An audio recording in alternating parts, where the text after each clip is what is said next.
His Highness, King of the South and North, Ptolemy the Fifth. Oh, hey, didn't see you there. I was just, doing some light reading. Fun timing, actually, because after Napoleon stumbled onto this giant multilingual rock while on campaign in 1799, the Egyptian hieroglyphs were first translated from the matching Greek inscription exactly 200 years ago in 1822. Our ability to read the language opened the floodgates to modern Egyptology, and an archaeological discovery of that magnitude was only matched by Howard Carter finding the exquisitely preserved tomb of King Tut in 1922. But beyond the surface level aesthetics of fancy pictures, mummies, and giant D4s in the middle of the desert, what's really the story of ancient Egypt? Well, in celebration of Egyptology's double centennials, let's do some history. Now, before all this shiny modern scholarship, ancient observers had written plenty of accounts, but despite the best attempts of Herodotus' Histories and Manetho's Egyptica, these were outside perspectives on ancient Egypt. Even the name comes from Greek, Aegyptos, whereas the original name is Kemet, referring to the fertile black soil along the banks of the Nile. As with the name, so too was all of ancient Egyptian society defined by this one water source. The Nile's annual floods deposited new layers of silt on the surrounding land, which made Egyptian farms the most abundant and consistent in the entire ancient Near East. Once grown, crops could easily travel by ship, and whomsoever had the biggest boat essentially had instant control of the entire river and the ability to govern everyone within line of sight of it. Which was everyone. With one easy source for water, food, trade, and power, that's the core criteria for civilization, so we're in business. Consequently, one quirk of Egyptian geography is that south, where the river started, is up, while north, where the river branches into the delta and empties into the Mediterranean, is down. So Upper Egypt and Lower Egypt are charmingly reversed. Plus, each one comes with a neat crown. Fine on their own, but better together as demonstrated by Narmer, who unified the crowns of Upper and Lower Egypt both figuratively and literally. The man smushed the crowns together, becoming the first proper king of Egypt. We know this from King List, recorded later on, where he's referred to as Menes, which we used to think was a different person, but he's probably the same. And we also have what's called the Narmer palette, an artistic depiction of Narmer unifying Egypt. It's not quite clear where strict history ends and legend begins, but it vividly and kinda brutally tells the story as Egyptians understood it. And just as cool is how right out of the gate we have art in profile, the two crowns, hieroglyphic writing, and Falcon Boy Horus. By the Third Dynasty, things got even more on brand as the pharaohs started building pyramids. Working from earlier styles of big stone masonry and possibly inspired by Mesopotamian architecture, King Djoser built the first step pyramid in Egypt. After further experiments, one of which collapsed in on itself,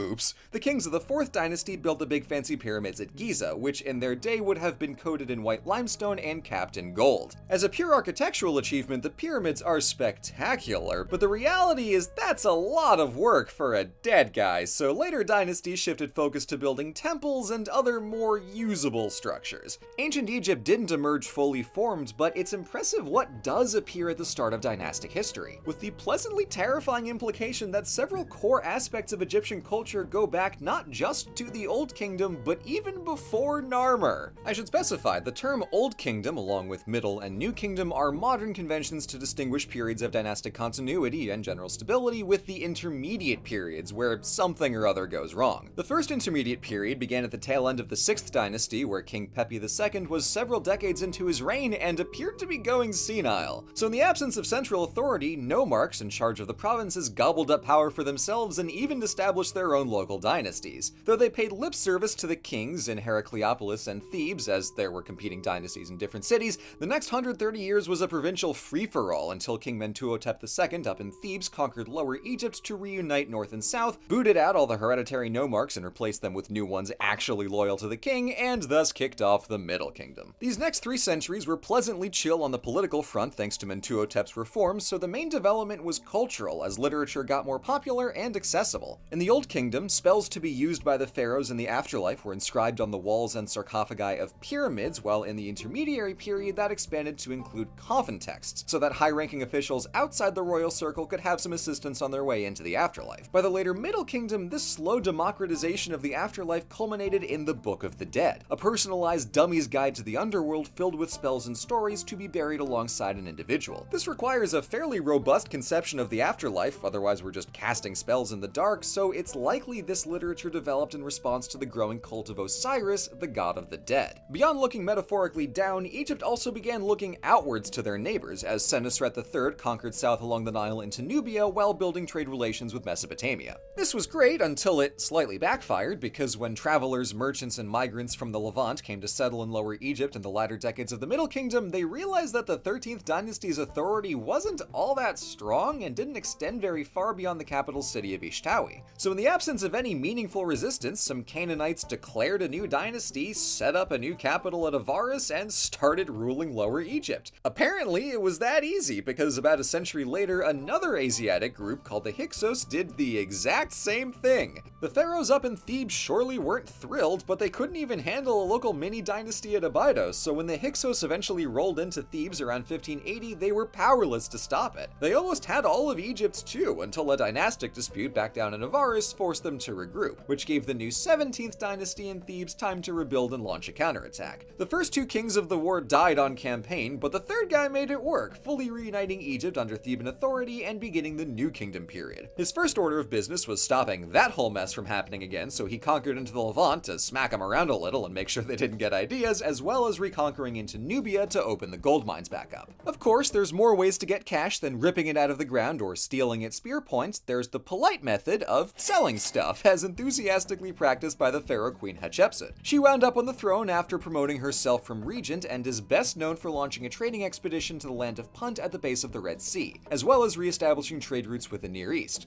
All that incoming wealth financed one of the biggest building programs in Egyptian history, with Hatshepsut embellishing existing temples like the one at Karnak, as well as making brand new structures like her triple colonnaded mortuary temple. This was a more efficient alternative to single-use pyramids because they were way the hell smaller, but also served as a site of public worship for the pharaoh after death, while they themselves took a nice long nap in the Valley of the Kings. This didn't stop the tombs from being robbed, but well, neither did the pyramids, so why waste the effort? Back in the land of the living, Hatshepsut's stepson Thutmose III went on campaign after campaign after campaign to extend Egypt's dominion from down in Nubia all the way up to Syria. The kingdom became so fabulously wealthy that a Babylonian king once told Amenhotep III, "In your country, gold is like dust." While the pharaohs of the 18th dynasty were having a grand old time, they weren't the only ones with resources and power. See, after the expulsion of the Hyksos, the cult of the god Amun gained immense prestige as thanks for his help liberating Egypt, and he fused with the primary sun god to become Amun-Ra, the patron god of all Egypt. With that kind of clout, the priesthood of Amun's power rivaled only the pharaoh. There was one king who saw this process unfolding and tried to stop it, but he went just a smidge overboard with it.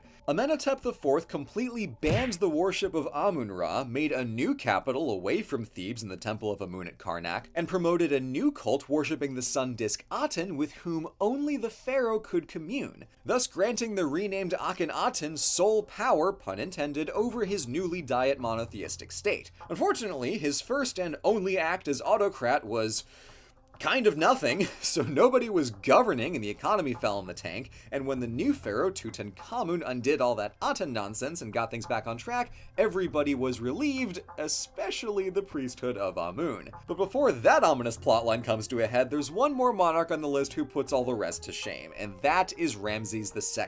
Coming in strong with stable governance, renewed trade, plenty of building, and surprisingly robust international relations, the man did a lot with his 7 decades in power. He launched several campaigns into the Levant to consolidate his holdings and fend off the Anatolian Hittite Empire, and while his military operations were moderately successful, his military propaganda was outstanding. Ramses returned from the Battle of Kadesh proclaiming the greatest victory in Egyptian history with monuments dedicated to his glory, but the actual battle was basically a draw, and he didn't even take the city of Kadesh. He did, however, end up striking a formal peace treaty with the Hittites, which allowed him to turn his focus inward and get to building. Between a new capital in the Nile Delta, a gigantic mortuary temple in Thebes, and a complex way up the river in Nubia, Ramses shelled out on monuments all along the Nile like nobody could even dream, transforming the entire face of Egypt. Lucky timing that he got to it when he did, because in a half century, it all falls apart. Yeah, unfortunately for Ramses III, the crises were frequent and numerous. First were the invasions, or possibly just migrations, of various peoples from the northern Mediterranean, whom he begrudgingly allowed to settle in Sinai and the Levant. Meanwhile, overseas trade dried up because all the other civilizations of the Late Bronze Age were in the process of collapsing, and all that fighting left the treasury low on funds, so the tomb builders went on strike. They did come back, but the fact that Ramses' main temple complex had defensive fortifications was a very bad sign. fine. And to cap it off, a conflict between potential heirs ended with Ramses getting assassinated by his great wife.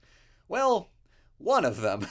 That was partly the issue. After that, subsequent rulers were no match for persistent droughts, nor the priesthood of Amun, who were now fully in charge of Upper Egypt from their base in Thebes and taking on royal titles to fit their newfound stature. There was still an actual pharaoh down in the delta, but crazy coincidence, he was related to the high priest. So silly! The breakdown of central authority in the Third Intermediate Period wasn't that bad of a time on its own, but it left Egypt wide open to foreign rule, as Libyans who settled in the Delta in centuries prior wound up ruling for 2.5 dynasties. The kingdom intermittently came together before falling back apart, and this tempting opportunity caught the eye of the Nubians from the Kingdom of Kush. On paper, once again not great, because after King Kashta installed his daughter as chief priestess of Amun, his son King Pi conquered the whole of Egypt and established a new dynasty of Kushite rulers. Thing is, these guys had a long relationship with Egypt and actually really admired their civilization, so although Egypt was ruled by foreigners, they governed well, built more pyramids, and preserved the culture, amounting to probably the best century Egypt has had since the New Kingdom. Unfortunately, other conquerors were on the way, as when the Assyrian Empire marched out from Mesopotamia into the Nile Delta in the 660s BC to sack Memphis and Thebes before installing a puppet dynasty and calling it a day. The Kushites withdrew back to their homeland up the river, leaving Egypt to figure itself out. Despite some success in resisting Assyrian influence, Egypt would remain at the mercy of forces far beyond their control. Later that century, the Assyrians got conquered by the Babylonians, who became the threat du jour, but then they got yoinked by the Achaemenid Persian Empire, who then also conquered Egypt and actually kept it this time. Egypt was no stranger to rule by foreigners, but this was the first time that the Kingdom of the Nile was merely a distant corner of a much larger empire. Granted, this was the Persian Empire, so they were actually cool with Egyptian culture, but it's the principle of the thing, you know? So naturally, Egyptians tried their hand at breaking free, and with help from Greek mercenaries, they snuck in a little half-century of independence. Persia did eventually come back, but they wouldn't stay for long, because Alexander the Macedonian twink came on in to build an even bigger empire.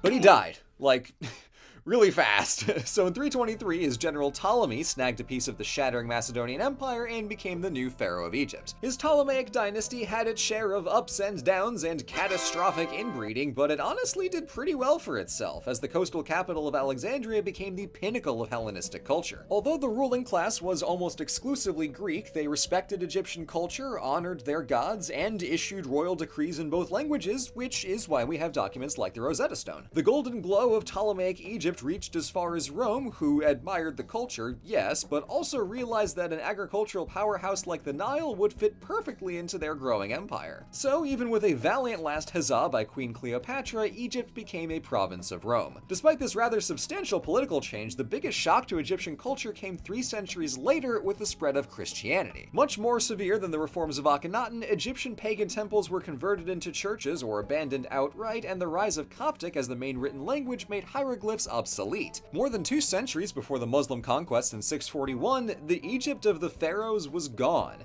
conquered not by a man, but a god. And with our 3,500 year chronology completed, that's a wrap on the history of ancient Egypt. It's astounding that even with dynasties worth of growth and change and turmoil, the core of that culture held steady and their civilization always came back stronger. Still, despite the mountains of evidence we found with modern archaeology, there's a fundamental mysteriousness to all that grandeur that somehow makes it even more fascinating. As the more we learn, the more we want to learn.